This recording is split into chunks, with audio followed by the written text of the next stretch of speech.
ভাই মোহতারাম দোস্তর বুজুর্গন, আমার 3-4টা উকিল মেয়ার জামাই আছে।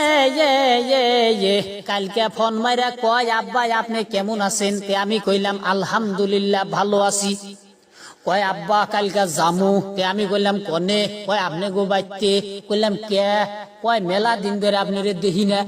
আমি কইলাম আখাই তার যা, তুমি কে নিগা ফোন মারছো আমি কি বুঝি না।